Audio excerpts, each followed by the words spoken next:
E aí, galera, beleza? Como é que vocês estão? Meus amigos, o vídeo de hoje divide aqui em 4 temas e vamos começar falando sobre a CPMI do dia 8, porque o presidente e a relatora andaram conversando, tentar chegar em um acordo e parece que já dá para saber um pouquinho do que esperar pelas próximas 5 semanas. Já vão entender.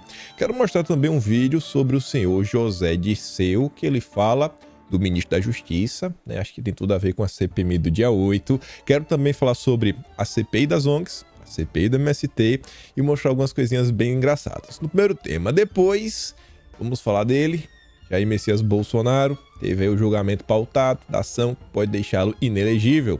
E tá rolando algumas tretinhas, algumas confusões aí que diz respeito à eleição. Quero comentar com vocês aqui rapidamente em vídeo, mostrar algumas coisas que, enfim, não vou adiantar muita coisa, para depois falarmos sobre a relação Lira e Lula. Aquela foto ali, ambos sorrindo, eu acho que está muito longe de ser a realidade do presente momento.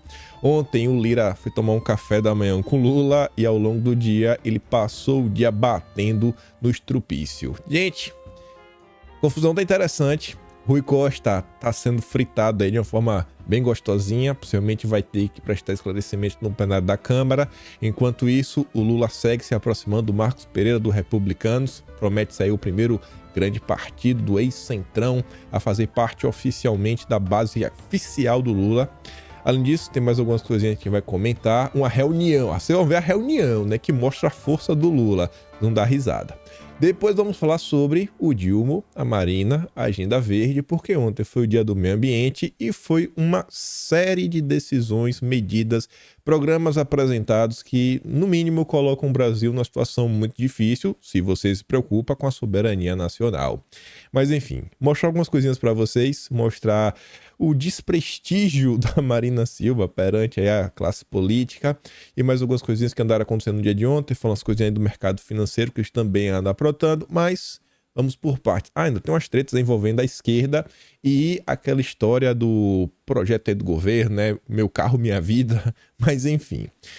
Olha só, o Globo já tinha anunciado, só nós que eu não tinha mostrado para vocês em vídeo, mas no dia 1º o Globo noticiou isso, eu fiz questão de trazer porque saiu nas últimas horas uma nota na Folha de São Paulo sobre o mesmo tema, que primeiro falava que a relatora, a Elisiane Gama, ela queria o Cid, o Anderson Torres e o Dias, né, o Gonçalves Dias, o general do Lula, convocados primeiro. Ela queria começar a CPMI por aí, o que eu acho que, pelo menos o Gonçalves Dias, esse tem muita coisa para explicar. Mas enfim, né, estariam aí em tese para ser os primeiros. Isso aqui tinha sido no dia 1º. E aí nas últimas horas, ontem 4h30 da tarde, a Folha de São Paulo diz que a CPMI do dia 8 vai priorizar 15 requerimentos consensuais entre o governo e a oposição. Nomes que ambos os lados acham que são importantes de serem convidados para prestar alguns esclarecimentos. Aí fala o seguinte, né, que o Arthur Maia está construindo um acordo para iniciar a análise de requerimentos com 15 pedidos consensuais entre o Dilma e a oposição. Se aprovados, serão suficientes para preencher as primeiras 5 semanas de trabalho. Isso se tivermos 3 sessões por semana. Que a priori deve chamar uma pessoa por dia, né? Chama o cara, aí tem a sessão, bate aquele papo, analisa algumas coisas, vota o que tiver para votar, tem os debates. Então, se tiver 3 por semana, que no momento tá meio que 2, o Arthur Maia falou que vai ser 3, mas vai que tem algum tipo de votação, algum tipo de adiamento, então pode ter mais do que 5 semanas. A CPMI deve, em tese, né? Vamos falar o seguinte, a CPMI pode levar até 6 meses. Se não me engano, são um total 40. Eles estão estimulando 40 e poucos encontros. Mas, enfim, segundo o painel apurou, deve entrar na primeira leva o Anderson Torres, o Gonçalves Dias. Também deve estar na lista o Flávio Dino e a cabo Marcela da Silva Moraes Pino, que foi agredida e atirada de uma altura de 3 metros pelos manifestantes. O Anderson Torres, a turma vai tentar levar para construir aquela história que vejam só, etc, tudo mais, não, Bolsonaro, isso, aquilo, outro, que aconteceu, tentar criar toda aquela conspiração maluca, mas, olhando tudo que aconteceu nos últimos meses, olhando a situação que o Anderson Torres se encontrava, né, já tinha, assim, protocolado férias com antecedência, tinha planejado uma viagem, não estava no Brasil, não sei, mas acho que os governistas, né, a turma do Dilma, não sei se eles vão tão como posso falar, né, terão tanto sucesso em sua investida. Aí, hoje de manhã, na verdade, meia-noite, né, o dia que tinha acabado de virar, sai essa nota no Globo falando o seguinte, que o plano de trabalho vai propor linha do tempo a partir de protestos após derrota de Bolsonaro para o Dilma. A Elisiane Gama, vocês devem saber, ela corta pro lado do Lula. Amiga aí do Flávio Dino, é até senadora pelo Maranhão. Obviamente, ela vai dar aquela forcinha. E aí, gente, aqui tá mais do que... Vamos falar assim de forma bem clara. A ideia disso daqui é para gerar toda uma ideia, etc, tudo mais, que se possível for, falar o seguinte, a culpa é de Bolsonaro. Se possível for, a culpa é de Bolsonaro. Simples assim. Sem mais nem menos. Não, a culpa é de Bolsonaro. Então vai tentar pegar tudo que aconteceu ali depois das eleições, aí pode ampliar o escopo de forma assim gigantesca. Você não sabe para onde vai. O cara tá lá numa, sabe, sai uma convocação. O cara fala qualquer coisa, aí pinga uma coisa, pega outra, daqui a pouco você tá vendo assim, ah, para quem que tá sendo chamado? O que é que tem a ver isso aqui com a CPMI? O governo não queria essa CPMI desde o início. E ali no início de maio, começaram a sair mais notícias falando, ó, se puder evitar que a CPMI aconteça, é melhor. O início parecia ser inevitável, aqueles embates, etc, tudo mais, mas no primeiro momento que der para encerrar, encerrem. E foram várias matérias nesse âmbito falando que a vontade do governo é impedir. Mas enfim, aí fala que a ideia da relatora é reconstituir o processo que levou até o dia 8, começando a partir do segundo turno da eleição. Aí fala o seguinte, como o Globo mostrou, os governistas querem criar um clima antes de convocar Bolsonaro, que deve ficar para o final da CPMI. Não foi o Globo, mas comentamos uma notícia do Metrópolis no vídeo, acho que de anteontem. Acho que foi de anteontem. Tô na dúvida. Mas que falava o seguinte, que a turma os governistas, o primeiro objetivo, o primeiro foco deles com essa CPMI é ganhar a população. É ter o controle sobre a narrativa. A partir do momento que eles têm o controle da narrativa, aí sim pode fazer alguma coisa, vai por esse caminho, vai por aquele outro caminho, etc, tudo mais, e aí coloca Bolsonaro na mesa. Então, a turma não vai também dar ponto sem nó. E no final do dia, se eles conseguirem largar Bolsonaro, é tudo que eles querem. Eles precisam desgastar a imagem do nosso querido presidente, né? Eterno presidente, vamos falar assim, porque é o cara que lidera a direita, é o cara que tá aí, é o cara que arrasta as massas. Pode não estar aí dando entrevista, pode estar em casa, mas o cara fala alguma coisa, viraliza, as pessoas sempre querem saber. Então o Bolsonaro continua sendo o líder da direita e a turma não vai querer desperdiçar essa oportunidade de tentar causar algum tipo de dano na sua imagem. Aí depois fala o seguinte, os governistas querem como primeiros alvos os parlamentares já investigados também no âmbito da Corte Suprema. A intenção é pedir a quebra de sigilo telefônico e bancário desses personagens para achar ligações que levem aos possíveis financiadores.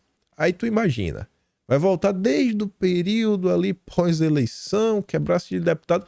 Daqui a pouco, assim, vai estar começando a investigar qualquer outra coisa, menos o que realmente aconteceu no dia 8. Eu acho que o foco vai ser, cara, vamos entender o dia 8. Será que realmente precisa fazer todo esse retrocesso e cair no ar?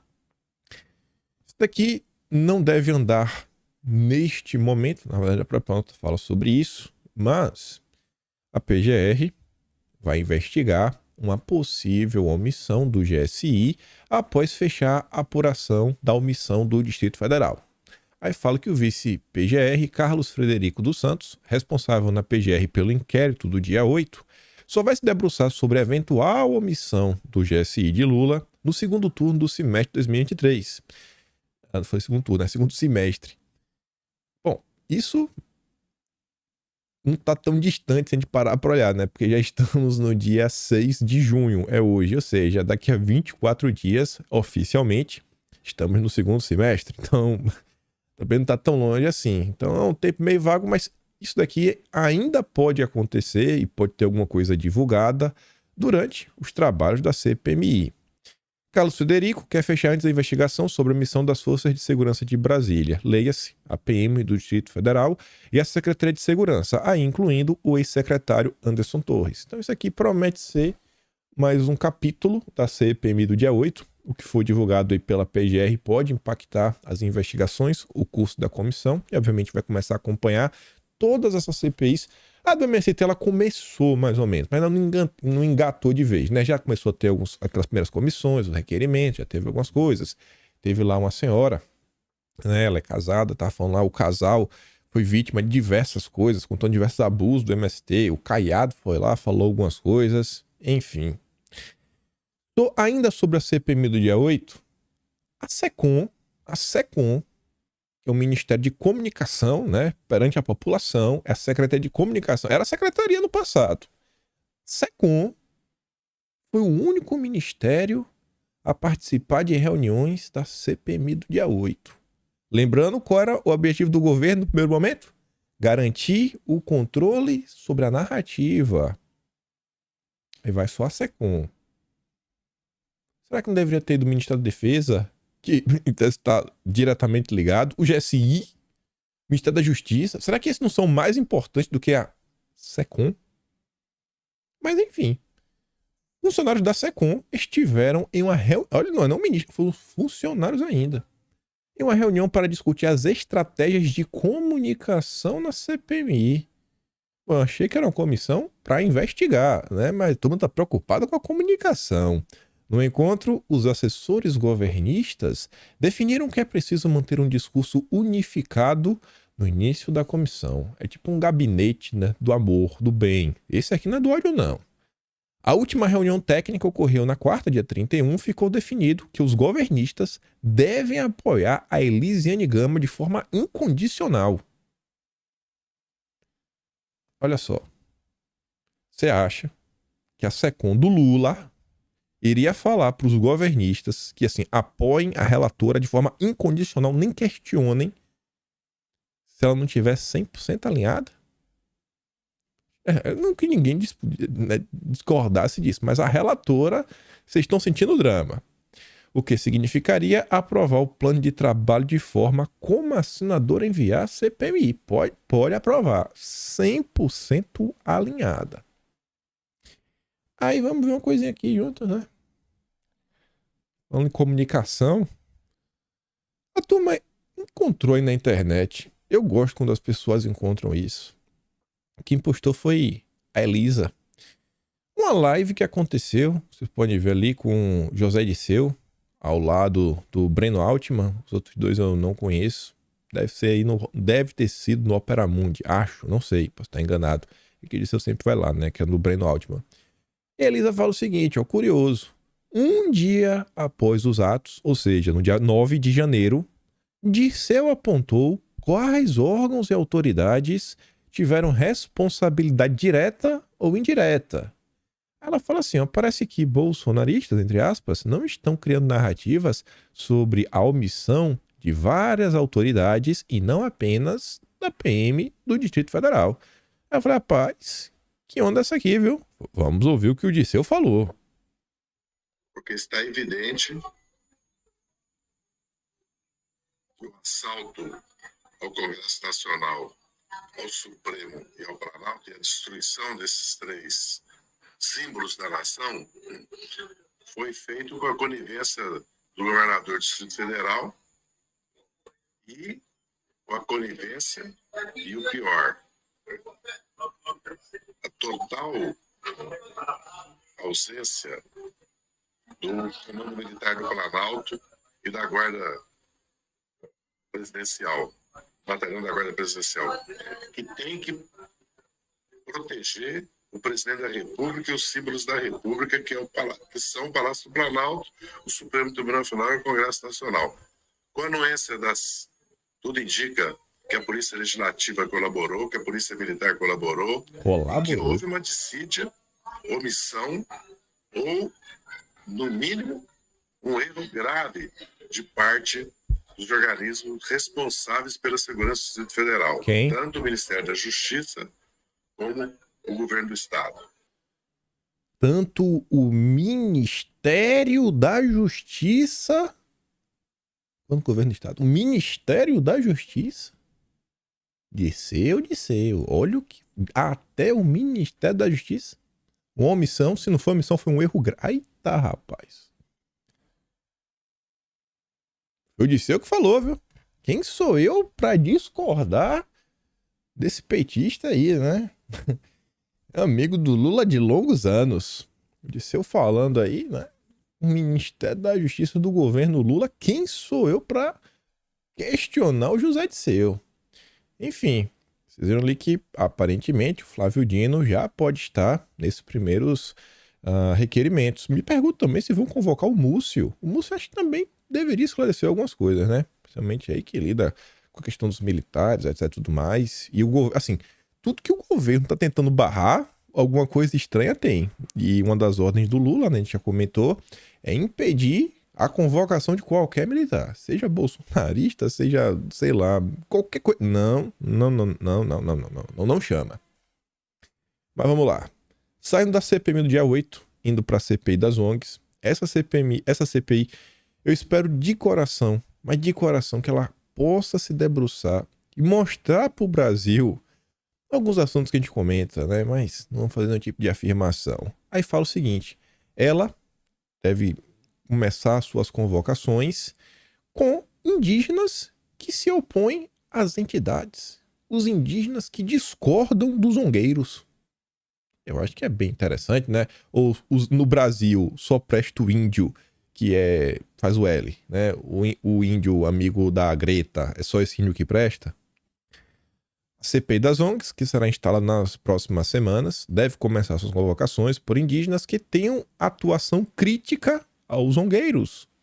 A ideia é se aprofundar em denúncias de que recursos públicos direcionados às ONGs não chegam às comunidades e que os projetos de preservação na região amazônica são usados para bancar as próprias entidades não governamentais. Se aqui for provado, vai ter muita coisa engraçada, viu? Documentar isso aqui vai ficar bem engraçado. Ainda mais quando a gente conseguir ver os nomes. Quais são as ONGs, quem são as pessoas envolvidas, se elas têm algum tipo de relação com o atual governo, se essa ONG também recebe algum tipo de apoio internacional, seja de países, sejam de outras ONGs, né, grupos tipo a Turma dos Soros. Tenho muita esperança nessa ONG. Espero que o Plínio Valério, ao lado dos senadores, consiga investigar a fundo. Falando de ONG, vai colocando aqui um pezinho no MST. Isso aqui já deve ter visto, que saiu tem tempo. Só como eu não comentei em vídeo, eu tenho algumas coisas que, independente, acho que vale a pena comentar, porque vai que vocês não viram. Mas de forma bem rápida e direta, o que foi descobriram o seguinte: uma ONG que tem como uma das líderes, né, a Armando Boulos, esta ONG recebeu $100 mil. E essa ONG, ela vem fazendo uma campanha contra a CPI do MST, né? Recebeu ali, ó, 100 mil da Fundação Open Society, liderada pelo Soros. Ali, ó, a imagem, a Oeste disponibiliza do site do Soros, você coloca ali o nome, ó, Associação Terra e Liberdade. Foram doados $100 mil em 2021. Aí diz aqui, Renata Boulos, irmã do Boulos, é responsável pela captação de recursos da ONG. Bom demais. De olho nos ruralistas, informa que o Observatório do Agronegócio no Brasil, em seu site oficial, diz avaliar os supostos impactos sociais e ambientais do setor mais importante da economia brasileira. A reportagem procurou a ONG, que se limitou a dizer: não conversamos com a revista Oeste. A doação do Open Society chama atenção. Em publicações antigas, a ONG qualifica o Soros como um mega especulador. Os articulistas criticam o suposto interesse do bilionário em terras brasileiras e denunciam os investimentos do Open Society na fundação do FHC. Grava isso. Acho que vai dar tempo de a gente comentar uma coisinha sobre o PSOL hoje. Tem tudo a ver com isso daqui, né? Que no passado, eles criticavam o imperialismo. Hoje em dia, mais não. Aí fala, né? A inserção da CPI do MST, a deputada federal Sâmia Bonfim citou reportagens da ONG contra o Ricardo Salles. Na verdade, aqui é o nome da... cadê? Acesso Terra e Liberdade. Essa terra, ela tem um vínculo, no caso, com essa de olho no ruralismo, né? Que é a reportagem utilizada. Mas, enfim. Avançando aqui no MST, só para mostrar umas coisas. Daqui tinha saído no final de maio. Eu fiz questão de trazer isso daqui porque teve uma entrevista recente na Globo News que eu acho que tem tudo a ver com isso. A Veja tinha comentado que para o chefe da EBC do Lula, Emissoras de TV criminalizam o MST. Vocês aí que tem mais de 30 anos devem lembrar da novela Rei do Gado. Basicamente transformou o MST nos coitadinhos, né? Grandes heróis do povo brasileiro. A novela Rei do Gado era para puxar saco do MST. Mas diz lá que o Hélio Doyle entrou na mira da CPI por criticar a criminalização do MST. Ele defendeu na entrevista recente que o jornalismo da emissora estatal seja usado para mostrar os fatos positivos do movimento. Bacana. Para Doyle, as emissoras de TV criminalizam o MST. Pronto, talvez a Miriam Leitão escutou ele. Lá, ó. João Paulo Rodrigues, um dos líderes do MST ao lado do Stedley, estava lá, ó, na entrevista com a Miriam Leitão. Mas não, né? A imprensa tá contra o MST. Mas beleza, vamos lá. Acelerando, não tem muita coisa no vídeo de hoje. Falando dele, aqui não tem muita informação, a não ser a gente olhar, observar. Acho que é muito difícil que a população brasileira, diante disso daqui, possa fazer alguma coisa, a não ser rezar, que eu não sei nem se nesse momento também ajuda muita coisa. Mas enfim, eu espero que Deus abençoe a cabeça dos 7 ministros que irão votar essa ação, botem a mão na consciência, entendam tudo que aconteceu, etc, tudo mais. Mas enfim, dia 22 deste mês está marcado o julgamento da ação do PDT sobre Jair Messias Bolsonaro. O engraçado é que o PDT é o partido que começou a militância pelo problema que estava na cabeça de Bolsonaro e que ele foi apresentar para os embaixadores. Foi o PDT que começou lá atrás. Tem diversas falas aí do Carlos Lupe fazendo críticas, o que não pode mais criticar. E é o meu PDT que vai para cima de Bolsonaro. É um negócio assim que... Enfim, né? Esse aqui é só chovendo molhado, você já tem uma opinião. Dia 22, talvez no próprio dia 22, já possamos ter uma definição total. E, entretanto, porém, todavia, escuto falar, né, rádio peão, que ainda que Bolsonaro seja considerado inelegível, existe uma expectativa de que Bolsonaro poderia rever a decisão, não agora, mas em 2026, por uma convergência de questões, né? Mas não vou entrar nesse âmbito, tá? É uma discussão. Se vocês deram um Google em algumas coisas, vocês vão encontrar algumas coisas sobre isso. Mas tá aí. Reza a rádio peão. Independente disso, duvido que Bolsonaro vá abandonar, né, a vida política. Ele tá aí, é o cara que vai falar, ó, esse aqui é o meu peixe, esse não é, e vai continuar influenciando, né, na vida de todos nós. Ainda envolvendo Bolsonaro, mas indo para um tema agora um pouco mais polêmico, eu não vou entrar assim na treta propriamente dito. Eu quero começar por aqui, trazendo essa nota, que saiu no final da noite de ontem. Ao longo das movimentações em torno das eleições de 2024, o meu posicionamento sobre isso, eu acho que é bem simples. Tudo que eu falei em janeiro, fevereiro, março e abril, eu só mantenho. Eu espero que a direita consiga derrotar o Boulos. Como é que eu posso provar que eu falei isso? Bom, quem pegar o Atlas de janeiro, fevereiro, março e de abril vai ser dia 15, vai ver que tinha lá o Acho que no de janeiro não tinha. Mas comecei a falar no meio de fevereiro, tá lá, né? Um tema específico, eleições 2024, com a grande parte das notícias que eu vim trazendo em vídeo. E ao longo dos vídeos eu falei, ó, olha o que tá acontecendo, olha como ele está se movendo. Fiz um dossiê só sobre o Boulos, mostrando como a imprensa já é o candidato da imprensa. A Veja fez uma entrevista com o Boulos, já é o gestor. Não, ó, acelera, o Boulos vai pro Chile, vai falar com isso, vai falar com aquilo, outro, vai falar papapá, PPP. E a imprensa lá falou, não, é porque as pessoas veem o Boulos, né, de forma caricata, criaram um espantalho ao redor dele. O Boulos é um cara moderado. E a imprensa já tá vendo essa história, não é de hoje. O Boulos tá se movimentando para ser prefeito, mas desde o período da transição, para tentar pegar a relatoria do Minha Casa Minha Vida, que não conseguiu. Perdeu pro União Brasil. Mas tudo bem. Aí, tá se discutindo aí quem pode ser um dos nomes à direita. E um dos nomes, vai, vem. Queria ser candidato, não conseguiu ser. Rolou lá umas confusão, uns tweets pra cá, uns tweets pra lá. E é o Ricardo Salles, não vou entrar no mérito disso. E aí saiu essa nota no final do dia falando o seguinte: aliados de Boulos adotam cautela com desistência de Salles para 2024. Aí fala que a turma do Boulos, né, olhando essa questão da desistência do Salles, eles receberam de forma assim, com cautela. Não se empolga ainda não. Pessoas próximas ao Boulos acham que o PL ainda pode ter candidato se o Ricardo Nunes não decolar. Ricardo Nunes bateu umas fotos aí recentemente com o Bolsonaro, né? Um evento, tá com o Bolsonaro, tá com o Valdemar. O Salles e o Valdemar estão aí na rede social num ponto que vocês devem estar acompanhando. Não vou entrar nesse tema. Só quero trazer algumas coisas e deixar aqui para vocês refletirem por vocês mesmos, né? Porque eu acho que ainda está muito longe da eleição de São Paulo para, sei lá, tomar qualquer tipo de posicionamento oficial nesse momento. Acho que ainda tem muita água para rolar e eu vou mostrar para vocês duas notícias. Só que antes, primeiro mostrar esse mapa. Muitas pessoas ontem compartilharam alguns desses mapas. Tem outros também. Tem um que é uma folha mesmo de um papel impresso que circulou bastante na rede social, que são cores azul e vermelho. Se eu não me engano, é disputa Haddad e Tarcísio. Mas enfim.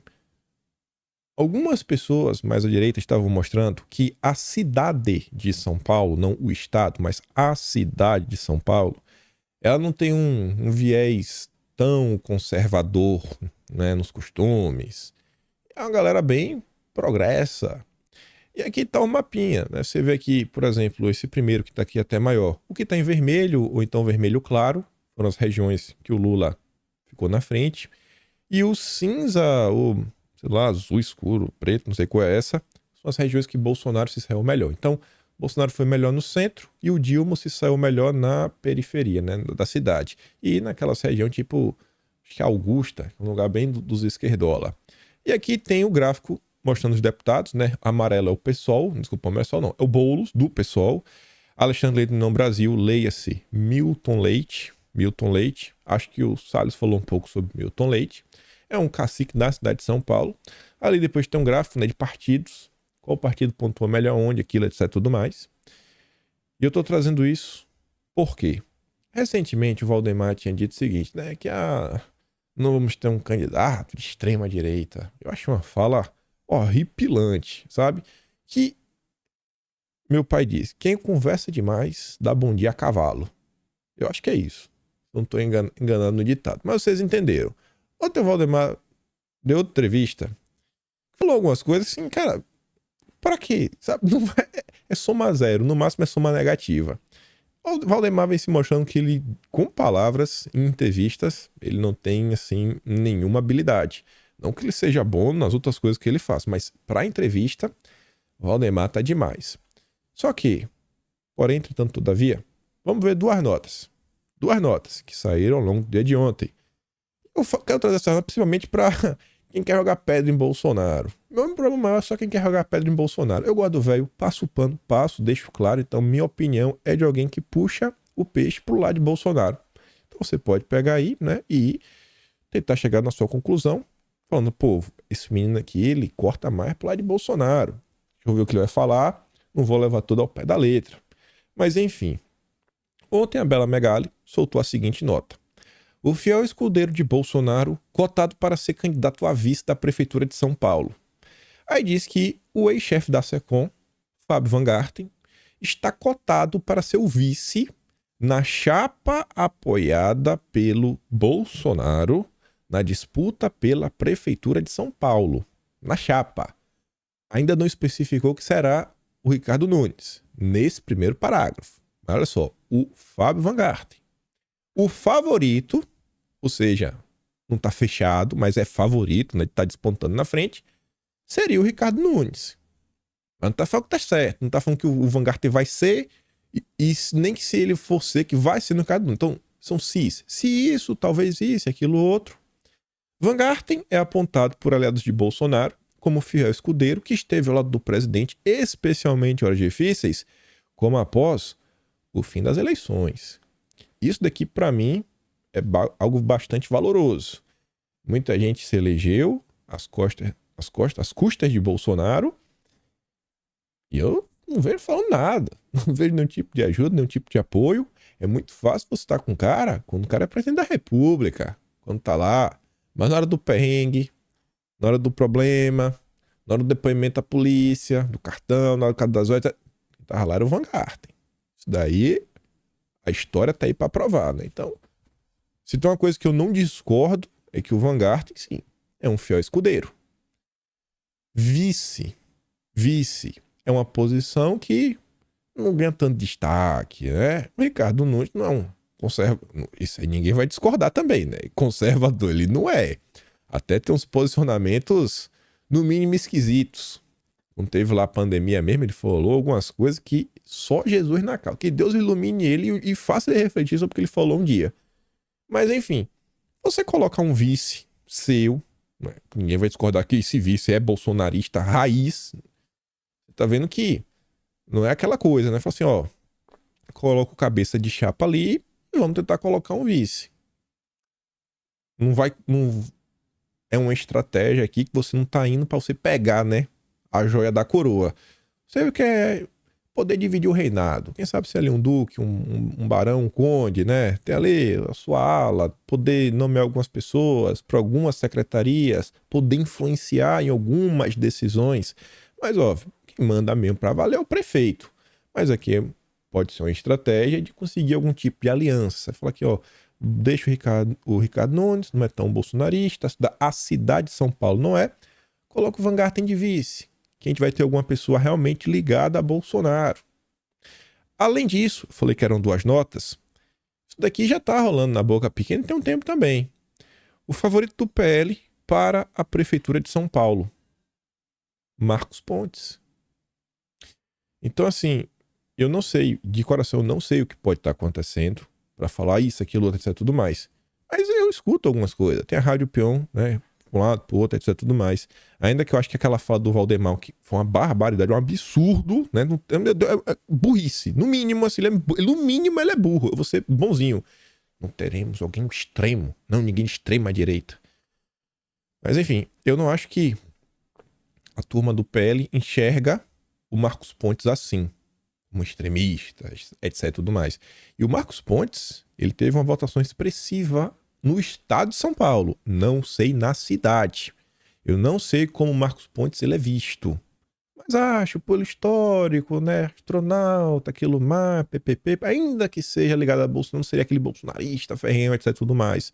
Talvez fosse da sala mais moderada. Então, talvez, botando talvez, lembrando que a minha posição sempre acaba puxando um peixe para lá de Bolsonaro, possa ter 2 caminhos. Um caminho seja ter um candidato a prefeito, como Marcos Pontes, e aí você lembra aquela nota da Folha de São Paulo do Poço, que diz, ó, os aliados do Boulos, nesse momento, estão assim, né, não comemora ainda, vê de forma com cautela, o PL, se o Ricardo não decolar, pode lançar o candidato, talvez seja o Marcos Pontes. Ou, não, vai lá com o Marcos Pontes, vamos fazer aqui e vamos tentar dividir, né? Obviamente que essa divisão nunca é meio a meio, vai ficar com uma coisa muito menor e tentar dividir a cidade de São Paulo. O que eu espero de coração é que os nossos parlamentares, eles tenham, sabe, eles tenham discernimento de como eles vão agir. Em 2019, eu vi a confusão começar e ir crescendo, e acabou que teve aquele racha, a turma saiu do PSL e ficou sem poder exercer até suas prerrogativas nas comissões, que você precisa estar no partido, você não pode estar suspenso. Foi aquela confusão com o Bivar. Espero que a turma entenda. Gente, olha só, alguém achou de coração que, beleza, o Bolsonaro elegeu 99 deputados no PL, agora o PL vai rezar toda a cartilha porque eles entendem que isso é o justo. Vocês acham que o Valdemar é um cara justo? Eu não acho. Eu acho que o Valdemar ele pode se esforçar, pode fazer um agrado, mas o PL não é o partido de direita. Não é, o partido tá fazendo um aceno, outro. Opa, melhor que nada, óbvio. Tá avançando alguma coisa. Mas tá longe de ser também o partido ideal. Então, é um processo, né? Não acho que vai ser no estalar de dedos que vai acontecer. O que eu espero pro Brasil, meu Deus, a gente tava vivendo, né, já soltando um foguete para Júpiter, não era nem Marte mais. Mas enfim, esperar para ver, espero que a turma pelo menos tenha algumas brigas, que não é questão de dividir a direita, é que espero só que não crie maiores problemas. Porque se você tiver um problema, uma briga interna no partido e começa a confusão, aí você realmente pode ter algum tipo de perdas. Mas enfim, que Deus dê discernimento para todos os envolvidos. E ai de quem procure confusão com o Bolsonaro. Não no meu turno. Passo o pano mesmo. Avançando aqui, até foi rápido eu falar de Bolsonaro. Fala de Lira e do Lula e de algumas coisas que estão acontecendo. Olha essas manchetes. Lula e Lira se reúnem no Alvorada após crise na articulação política. O Lula que chamou, viu? Café da manhã. Após reunião com Lula, Lira faz alerta sobre apoio ao governo na Câmara. Combustível está acabando. Se a reunião fosse pra valer, fala assim, rapaz, o Lula, né, fez e aconteceu. Será que o Lira iria vir a público para criticar, né, e fazer... Isso aqui é uma ameaça. Minimamente, né? Tá relembrando, ó, combustível está acabando. Acho que a reunião não saiu do jeito que... Quer dizer, eu acho que o Lira não ouviu o que ele gostaria. Não sei se o Lula conseguiu sair tão bem. Vamos ver o que aconteceu ao longo do dia também. Mas tá aqui, ó, né? Lira disse que a conversa com Lula foi amistosa. Falou que foi boa. Amistosa. E cobra posicionamento do governo. Abre aspas para a fala do Lira. Nós temos dado toda a contribuição para que seu governo tenha a oportunidade de formar a sua base. E essa atribuição não é do presidente da Câmara, é do líder do governo, ou seja, o José Guimarães, dos ministros da Articulações Políticas e da Casa Civil, ou seja, o Padilha e o Rui Costa. Nomeou 3 pessoas sem dar o nome. Achamos que isso pode se desenrolar e a Câmara está esperando que o governo se posicione. Temos matérias muito importantes para definir até o final do semestre, afirmou Lira durante o evento do grupo Esfera Brasil. Citando como exemplo, né, a aprovação da reforma tributária, ele está falando. Aí continua. O deputado contou que pediu a Lula a ajuda do governo nas discussões sobre a reforma tributária, cujo texto base será apresentado nesta terça. De acordo com Lira, o Ministério da Economia será solicitado para sentar-se à mesa e fazer acordos. O presidente da Câmara ainda ressaltou que não garante a aprovação. Não garanto. Eu vou falar sobre essa frase dele. Ó. O presidente está ciente de que é necessário que fazer a reforma tributária. Nosso compromisso é pautá-la antes do recesso desse semestre. Não posso, não tenho ousadia e nem faria de dizer que garanta a aprovação, que ela está certa. Um tema discutido há tantos anos, declarou Lira, que deixou o evento sem falar com a imprensa. Pessoal, olha só. Um evento do Esfera. Só gente cheirosa. Os melhores, né? Os super empresários brasileiros, daquele naipe. Que dão até alguns no conselhão do Lula. Para discutir, eles foram discutir no final do dia, a agenda econômica do governo, do Brasil. Quem que tá tomando conta da agenda econômica? É o Lira. Quando o Lira fala que o Ministério da Economia será solicitado para sentar-se à mesa e fazer acordos e que ele não garante a aprovação, tem 2 coisas aqui acontecendo. Primeiro, ele está falando o seguinte, ó, não se preocupem, estamos tomando conta do Brasil, nós do PP, eu estou tomando conta, podem contar comigo, cuidarei da agenda econômica brasileira. É uma fala do Lira. Tá mandando recado. E o PT também incomodado por causa disso. Segundo ponto, se o Haddad não sentar e vir aquela reforma gostosa que vocês gostam, não se preocupe, não passe. Não garanta aprovação. Esse é o que está por trás desse discurso. Isso é o que está por trás dessa linda fala do nosso presidente da Câmara. A confusão tá imperando. Eu quero ver como é que isso vai acabar. Eu espero de coração que o Lula não ceda, que ele segure, não entregue nenhum ministério. Porque a confusão vai imperar pelos próximos meses, anos, e pelo menos a agenda petista não vai avançar. Aí você vê, ó. Se a reunião do Lula com o Lira tivesse sido boa, se o Lula tivesse falado as coisas certas, prometido as coisas certas, agido do jeito certo, será que o Lira iria falar em rede de TV nacional, né? Mas TV a cabo, foi a entrevista que ele concedeu para a CNN. Será que o Lira teria dito, abre aspas, o Congresso não é um Congresso que foi eleito progressista de esquerda, É um Congresso reformador, liberal, conservador, que tem posicionamentos próprios. Se a reunião do Lula com Lira tivesse sido boa, vocês acham que o Lira teria dito isto? De coração, eu espero que não resolva. Lula, quer dizer, painho, não dê o Ministério da Saúde para o PP. Não se dobre. Por outro lado, esse aqui, vem Maria. Esse daqui, não precisa nem entregar ministério, rapaz. Sei pra que esse dengo todo. Daniela Carneiro terá que ser adotada pelos republicanos para seguir no governo. A imprensa tá falando, né? Marcos Pereira achou que ele ia ficar quieto, ia ganhar o ministério de graça. Agora a imprensa tá falando, ó, se a Daniela Carneiro não cair, é por conta do Marcos Pereira. E agora foi complicado. Agora acho que o Marcos Pereira vai ter que até falar, eu não vou poder abraçar a Daniela Carneiro, né? Que a imprensa já tá me entregando. E aí vai ficar feio pra mim. Mas tá aí, gente. Esse aí é o Marcos Pereira, o presidente dos republicanos. Entregando do Planalto, a única chance da Daniela Carneiro ficar no governo, né, é se ela for adotada pelos republicanos. Nesta semana, o Padilha deve se reunir com o Marcos Pereira para tentar costurar uma aliança. E não só isso. Ofertas para o Marcos Pereira. Em meio às negociações para atrair os republicanos para a base, a articulação política de Lula, além de acenar para a oferta de ministérios, tem uma carta na manga para conquistar o potencial aliado.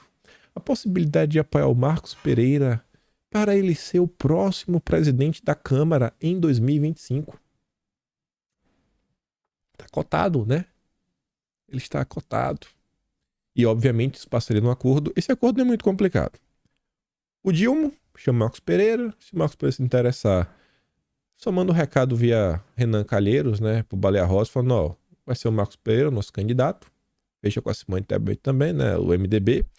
Pega essa galera, liga pro Kassab e fala, ó, Kassab, tá fechado aqui, vamos apoiar o Marcos Pereira, nossa chapa aqui, tá ligado? O PT vai apoiar, a esquerda vai apoiar.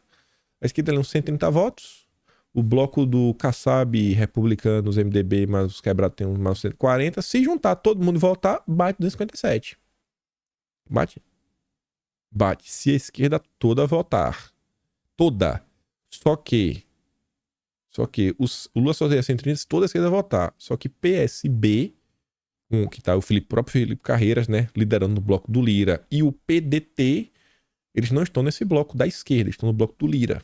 Então, a observar. Mas tá aí, né? O Marcos Pereira pode realizar o sonho dele. Você não sabe? Marcos Pereira foi ministro da era Dilma.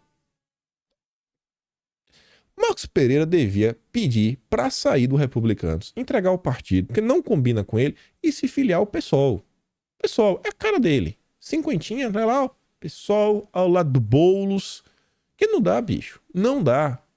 Como um cara desse, que tem um Tarcísio no partido dele, está aprontando essas.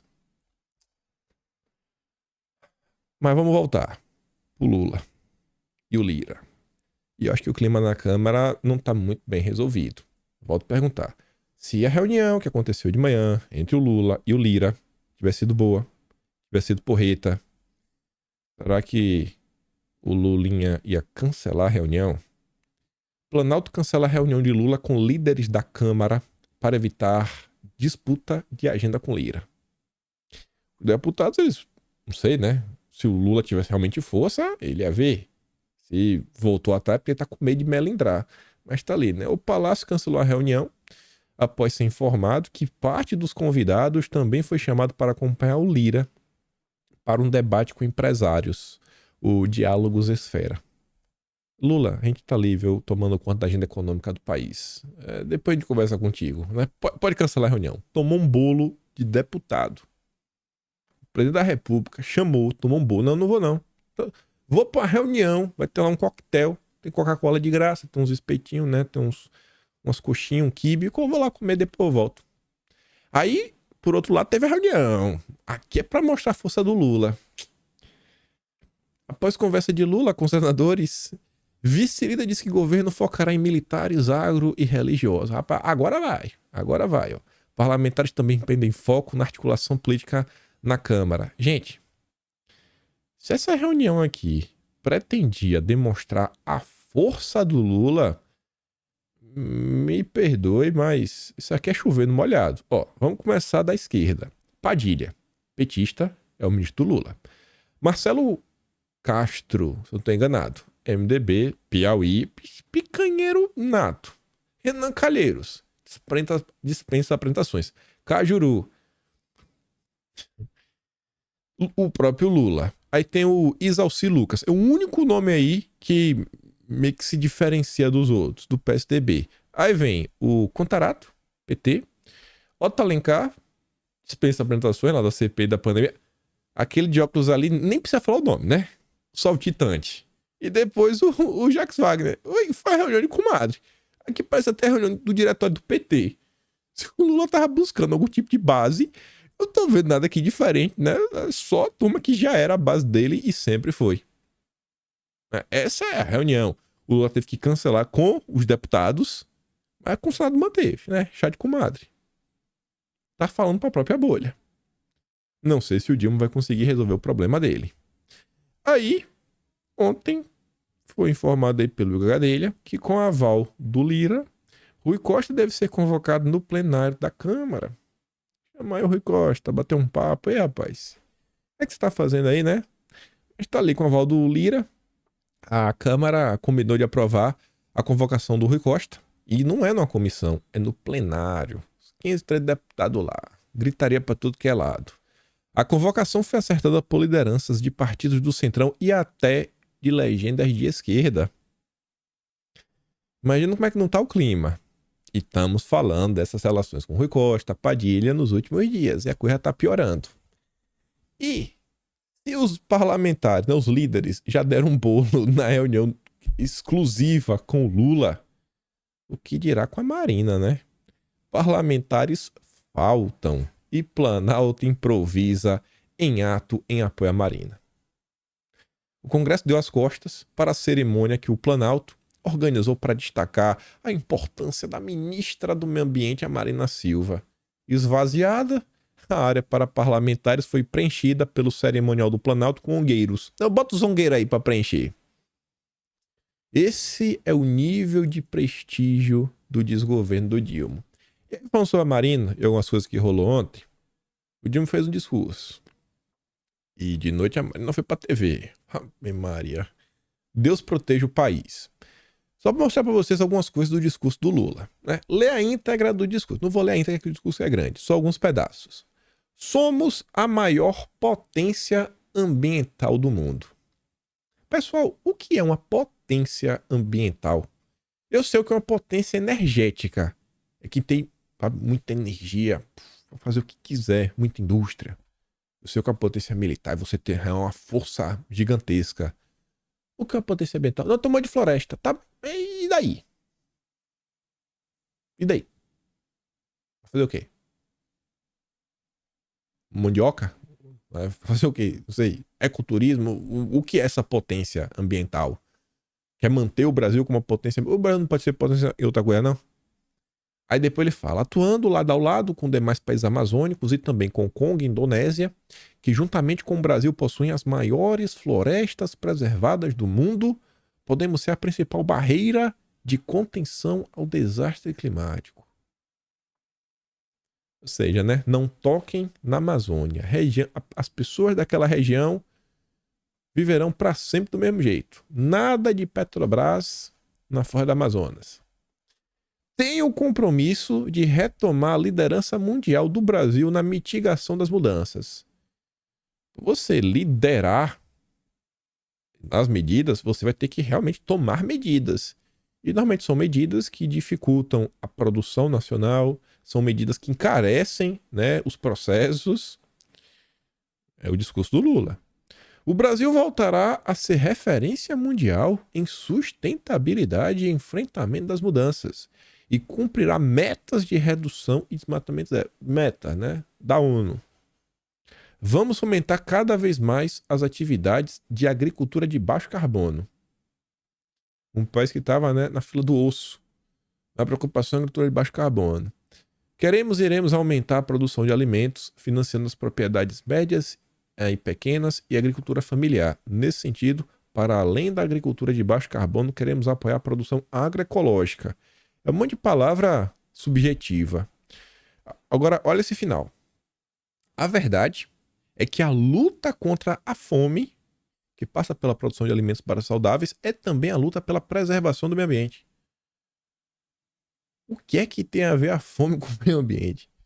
Eu acho que a luta contra a fome é literalmente colocar comida no prato. E a vida humana tá em primeiro lugar. Mas talvez não, né? Tem que colocar o meio ambiente no meio do jogo também. Se esse daqui fosse um discurso qualquer, até deixava passar. Mas o Lula falando isso aqui não é aleatório. Teve outras medidas também que foram tomadas, como por exemplo essa daqui, ó. Plano de Marina apresentado a Lula para o meio ambiente prevê interdição de metade da área desmatada no país. Fico perguntando como seria essa interdição, né? Quem que vai tomar conta? Eu não te pergunto, o plano da Marina para o meio ambiente é entregar uma área equivalente ao estado de Alagoas para os zongueiros? Outra medida do Dilma, quem relatou foi até o Paulo Pimenta numa thread, foi o compromisso em regular o mercado de carbono. Essas são as metas, né? Ontem foi o dia do meio ambiente. Essa notícia foi uma das que me deixou mais irritado no dia de ontem. Isso não foi o que me deixou mais irritado. Isso aqui sequer devia ser notícia. O jornalismo brasileiro devia ter vergonha de noticiar isso. Pelo menos dessa forma. Que fosse no tom crítico. Pessoal, olha só. A gente tá vendo no Brasil. Quem devia ter opinião são os brasileiros. Não. Parlamentares alemães enviam carta Pacheco contra PL do marco temporal. Tá? Quem foi que contou pra turma da Globo? Foi o Pacheco que avisou? E vocês estão avisando isso pra quê? Ou foram os próprios alemães que avisaram pra Globo? Foram os zongueiros? Quem que fez essa ponte? Quem que fez essa informação chegar na Globo? Foi o Pacheco divulgou nas suas redes sociais? Cara, o que tem a ver os alemães com o Brasil? 9 parlamentares alemães do Partido Verde, social-democrata, que é a mesma porcaria, pedem que o presidente do Senado garanta a proteção ambiental indígena no Brasil. Logo pro Pacheco. Por quê, né? 100% alinhado. Quando os americanos eram aí, né? O Kerry, a Amazônia Nossa, falou, ó, o Pacheco aqui tá fechado com a gente. Fechado. Contamos com ele. Os signatários afirmam que eles estão preocupados com o Brasil. Oh, meu Deus, e com a aprovação do pleno na Câmara, de modo que reverta conquistas significativas no país. No documento, o grupo cita que a preservação ambiental no Brasil é de importância global. Essa turma não se preocupa com a violência. Pessoas morrendo no Brasil. Não manda uma carta. Não manda uma carta. Essas pessoas não mandam uma cartinha pro Brasil da PL 91/2020 pra gente começar a discutir aí, né, o Código de Mineração. Eles não querem um mundo verde precisa de lítio e de outros metais, né, importantes para a construção de baterias. Por que não manda uma cartinha dessa? Por que não manda uma cartinha sobre, sabe, vamos pegar só segurança pública, a gente tá falando da vida humana, porque estão tão preocupados, né, com a dignidade dos avanços. Manda a cartinha, pô, segurança pública, tá complicado, celularzinho, né, uma cervejinha, não manda uma carta. Por outro lado, eles estão falando de avanços significativos. A Silvia, o YMP, acho que é assim que se pronuncia o nome da caríssima deputada, indígena, do Amapá. Eu acho que ela tem muito mais local de fala, né, o lugar de fala, do que os parlamentares alemães, né, brasileira, indígena, eleita, deputada federal pelo Amapá, presidiu o debate sobre a exploração de petróleo no norte. Assim, demos voz à população e aos especialistas sobre o assunto e destacamos o impacto positivo no desenvolvimento socioeconômico do estado e na vida dos moradores locais, em destaque no Amapá.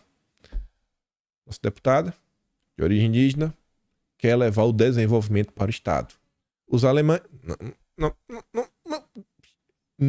Segurança jurídica no Brasil? Não. Deixa que a FUNAI fala quem pode, quem não pode, quem é terra de quem não é terra de não sei quem, a partir de um relatório antropológico.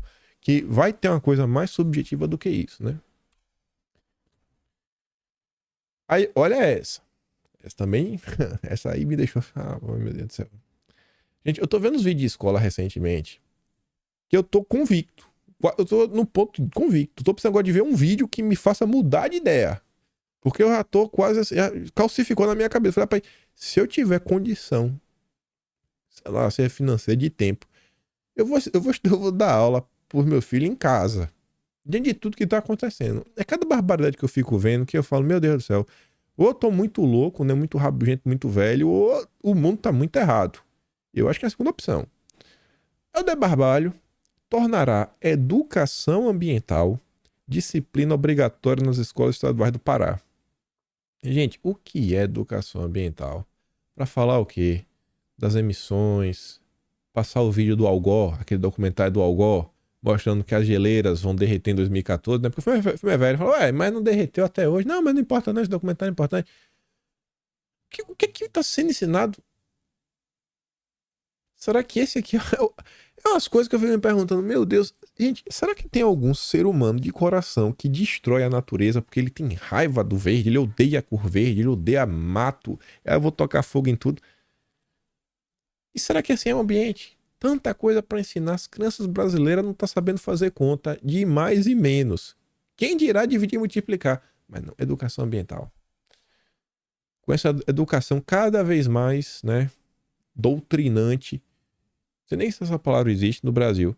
Mas tá, Léo, a iniciativa de inserir o tema no meio ambiente como disciplina obrigatória nas escolas faz parte de um projeto maior. O projeto, alinhado com a ONU, quer criar um esquadrão de Gretas. Uma dessas propostas é a formação de uma rede global de jovens líderes pela proteção e sustentabilidade da floresta amazônica. Pronto. É o curso técnico de ongueiro. É o que o Helder Barbalho vai montar. É o Senai das ONGs. É o Senai ongueiro. Pronto, vai formar líder, várias gretas, produção em massa. É um absurdo. Olha o que está acontecendo com o país. Olha as discussões que estão no noticiário. É de doer. E os assuntos importantes, não importantes, né? Mas os assuntos que eu acho que vão trazer uma grande melhoria na vida dos brasileiros, né? Melhoria no salário, qualidade de transporte, segurança. Ninguém fala nada. Nada. Não é preocupação. Aí vou ter... Olha lá, ó. Olha lá, ó. Ó, boca de Nescau. Tampa de Nescau, né? Olha lá onde tá. O Macron. Sabe o que vai se encontrar com o Macron no fim do mês? O Lula. Sabe para discutir o quê? Um novo pacto financeiro global. Novo pacto financeiro global com regulamentações de mercado de carbono. Isso não é aleatório. A gente vai chegar lá. No dia do meio ambiente, veja o que é investimento ESG e como escolher um fundo sustentável. Aí tá aí, ó. Seria esse o novo pacto financeiro global do Lula com regulamentação do mercado de carbono? Senta o drama. Compensar a sua pegada de carbono, a sua, pode custar R$ 1.400 por ano. Veja como fazer. Você aí, tá preparado para gastar 1.400 conto no ano? Não é porque não vai acontecer agora. Isso aqui não é do dia para noite. Primeiro começa, né, o mercado, depois o mercado voluntário, depois você começa a regular o mercado. Aí conforme os anos vai passando, infelizmente, né, o mundo, o planeta, o Brasil não consegue se adequar às metas, está faltando dinheiro, né? Estamos vendo aí as catástrofes. Aí, infelizmente, chegamos naquele ponto que o governo vai ter que criar uma obrigatoriedade, né? Meu carbono, minha vida. Então, se prepara, que do jeito que as coisas estão indo, isso aqui vai avançar. E esse é um dos temas que eu fico de cara como ninguém levanta. Só um tema assim, rapaz, eu todo dia faço questão de bater porque eu tô vindo. Ele tá vindo lá longe, fala, tá vindo, tá vindo, tá vindo, tá vindo. Eu acho que aqui daqui uns 2, 3 anos, o trem lá embaixo vai nos atropelar. Eu acho que cabe aos nossos deputados, nossos parlamentares, botarem a mão na consciência e pensar nos impactos que isso vai ter na vida de todos os brasileiros. Mas tá ali, de olho nessa demanda, várias instituições têm criado ferramentas para calcular as emissões individuais. Com base nos cálculos, as pessoas compram a quantidade de crédito e esse dinheiro é destinado a algum produto ligado ao conjunto de políticas ESG, de meio ambiente, social e governança. A exemplo da MOS, Bradesco, C6, Ambipar também oferecem aos clientes a alternativa de participarem de práticas ESG. Os cálculos apontam que cada brasileiro, em média, produz 7 toneladas anuais de gás carbônico E aí nessa conta, né? Neste momento, a gente não sabe como é que vai ser no futuro, mas neste momento tá custando aí R$ 1.400. Aí veja, o que é levado em conta na hora de calcular a pegada de carbono? Veja só, o lugar que você mora influencia em quanto carbono você gera. Veja só, né? É tipo um IPTU. Número de pessoas que moram na outra casa. Olha, rapaz, isso aqui é uma... Meu Deus do céu. Gente, olha só, quanto mais pessoas, né, mais filhos você tiver, mais carbono você emite, mais você deveria compensar. Será que isso aqui é uma política a favor da procriação? O que está na Bíblia, pessoal? Eu não gosto de utilizar argumento religioso, mas uma história que não tem como. Gente, na Bíblia tá crescer e multiplicar. Aqui assim, ó, vai multiplicar? Vai ter que pagar mais, viu? Vai ter que pagar mais. Meio de transporte. Se você é pobre, tem um carro 1.0, vai pagar mais. Se você é pobre e faz frete num carro velho a diesel, você vai pagar mais. Mas se você é rico, picanheiro, tem um carrinho igual do André Trigueiro da Globo News, né? Híbrido ou então elétrico, aí tá de boa. Aí não emite. Consumo de combustível, já acabou de falar. Uso de gás, os Uber aí. Ó, os Uber. Consumo de energia elétrica. Compra de roupas. Se você é rico, tem dinheiro para comprar roupas. Tênis da Nike de materiais sustentáveis. Já tem, viu? Tênis da Nike de material sustentável. Se não chegou no Brasil, aqui já chegou. Alimentação, né? Se você não tem comer carne, talvez não seja para o seu bolso. Não é porque tá caro, é porque fica mais caro ainda. E viagem de avião, né? Olha, bicho. É o que tá aí. Mas o governo Lula está comprometido com a regulamentação do mercado de carbono. Não que vai cobrar nesse primeiro momento, mas está comprometido com o mercado de carbono. Eu quero ver onde é que eles vão levar o Brasil. Quem também adora as políticas, né, SG é a BlackRock. E parece que quem gosta muito também da BlackRock, né, é a turma ali da XP, ó. BlackRock, referência mundial em impacto. Nossa, impacto, né, sensacional. Abraçam a agenda 2030 da ONU, né, os ODS. Olha. Aí, olha essa aqui. A mão suave do regulador, porta giratória, conflito de interesses e frouxidão nas punições. A captura dos reguladores financeiros pelos chamados agentes privados é um tema que mundo afora, especialmente na Europa e Estados Unidos, mas bem morto no Brasil, para não dizer... É um tema quente mundo afora, só que no Brasil, para não dizer gelado, né? Bem morno para não dizer gelado. Renato fala assim, ó, os agentes reguladores foram sequestrados pelo clubinho que domina o mercado financeiro. E por hora, não há interesse político nesse resgate. Para comentar sobre isso, olha essa nota. O mercado de capitais está atento às oportunidades decorrentes dos temas ESG e a CVM, enquanto reguladora e desenvolvedora do mercado de capitais, tem contribuído para a construção de um país mais socialmente responsável e economicamente desenvolvido.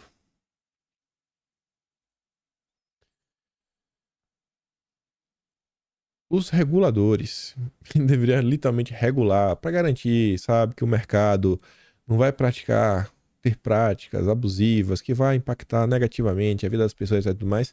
Parece que os reguladores acham que a agenda ESG é o melhor para o país. Eles acham, eu não sei, eu acho que não. Eu acho que sim. Como resolver essa situação? Veja como essa questão de agências reguladoras também é um tema que necessita entrar no debate público. Nos mais diversos âmbitos, né, as agências reguladoras, elas impactam muito. E vocês estão vendo como o tema regulamentação está presente nas nossas vidas desde janeiro deste ano. Vou falar para vocês, ó, a próxima legislatura vai ser regulamentação e controle. Regulamentação e controle. O que está acontecendo? Regulamentação e controle. Aí, só para comentar aqui rápido. A GM vai suspender produção de Onix, o carro mais popular do país. Qual o motivo? Baixo desempenho no mercado, agravado nas últimas 3 semanas pela espera dos descontos. Lula falou que ia dar desconto, o povo parou de comprar. Por quê? Porque vai esperar o desconto. Lula conseguiu, o Lula e seus aliados conseguiram atrapalhar as vendas, porque a turma está esperando desconto. Programa para carros deve ser mais voltado para caminhões e ônibus. Vai, como é que é Haddad? O Haddad, no fim do dia, mudou. Não vai ser mais para cá, vai ser focado aqui, né? Vai ser reformulado para também contemplar caminhões e ônibus. Ele ficou mais voltado para o transporte coletivo de carga, mas o carro popular também está contemplado. Vamos ver, né? Desconto para a compra de caminhões foi colocado na última hora no pacote. Na última. Aí, trazendo isso tudo para mostrar isso daqui, ó. O governo vai antecipar tributo sobre diesel para compensar programa de carro popular. Eu já trouxe alguns tweets, né, desse cara, Gustavo Castanhon. Eu sei que ele é filiado ao PDT, um cara de esquerda. Ele fala assim, ó, que escândalo moral e econômico. O governo vai aumentar imposto do diesel, usado em transporte coletivo e de mercadorias, para financiar subsídio em carro para a classe média alta. Governo medíocre, demagogo e sem projeto. Quem diz isso é um cara de esquerda, que é seguido por pessoas de esquerda. E uma coisa que eu fiquei feliz ontem foi ver isso daqui, ó. PC News. E a esquerda vista pela esquerda. Estamos de olho. Fiquei feliz porque eu vi, pô, bicho. Pessoa que nos acompanha aqui, assiste o vídeo outro, o Paulo César, acompanhando as discussões da esquerda. E ele tá vendo que a confusão tá rolando, ó. Traição do dia. Haddad e Lula propõem dar 10 bilhões de subsídio para a classe média alta comprar carro ao invés de investir em transporte coletivo nas grandes cidades ou esgoto para metade do povo brasileiro que ainda não tem. É o governo do povo. É importante entender. E eu tô falando, gente, ó, a treta na esquerda é assim, ela só faz crescer. Todo dia uma nova confusão. Eu venho batendo nessa tecla. E aí, para arrematar o vídeo, olha essa notícia. Corrente do PSOL rompe com a legenda e acusa de abandonar o socialismo. O que a gente tá falando? Falou, o Lula ainda é comunista? Ele ainda gosta do Foro de São Paulo? Da turminha? Gosta. Mas hoje, quem é o aliado preferencial do Lula? É o Biden. E a agenda woke. Você vê, ó, o PSOL rasgou seu programa socialista para apoiar e compor o governo Lula, junto com representantes dos banqueiros, do agronegócio, das multinacionais, né? Multinacional, mercado financeiro e setor da extrema-direita. Aí, esse grupo que está se movendo contra, né, a CST, tem algumas centenas de militantes e quase nenhum político de expressão. Seu representante mais conhecido é o ex-deputado federal Babá, um dos fundadores do partido em 2004, após ter sido expulso do PT. Por que foi expulso? Porque o PT naquela época já estava, né? Devia estar complicado. Vocês estão vendo aí, bicho. Tô falando pra vocês, a esquerda tá vivendo num caos. Aqui é a turma que aceitou que foi traída. Porque o pior cego é o que não quer ver. A maior parte da esquerda brasileira tá aquela pessoa que é traída, sabe, pelo parceiro e fala, não vou te trair mais não. Não, eu vou te dar mais uma chance. Passa o dia, encontra na cama com outro. Falei, eita, rapaz, mas tu não falou que nem ia me trair mais? Não, agora é a última. O Lula traiu a esquerda. Traiu. Aquela esquerda antiga. Continua de esquerda. Eu tô falando aquela esquerda antiga, aquela esquerda que ainda tinha alguma preocupação com o Brasil, ainda tinha alguma preocupação com o pobre, com transporte coletivo e da esgoto. Não, gente, as discussões é regulamentação do mercado de carbono, coisa para banqueiro, multinacional. É só isso que tem no governo do Dilma. É só pauta woke e ESG do início até o fim. Vou mandar o vídeo do Disseu no Telegram. Link tá na descrição. Como eu sempre digo, gosta do meu trabalho, posta também no canal. Tem um botão de valeu. Tem o P na descrição. Tem o Atlas, kimpaim.com.br. Dia 15 temos o Atlas com tudo que aconteceu no mês de abril de mais relevante. E para dar aquela compartilhada, né? Voltar amanhã. Espero poder também estar aqui. Aquele grande beijo, abraço, tamo juntos. Valeu, meus amigos. Fui!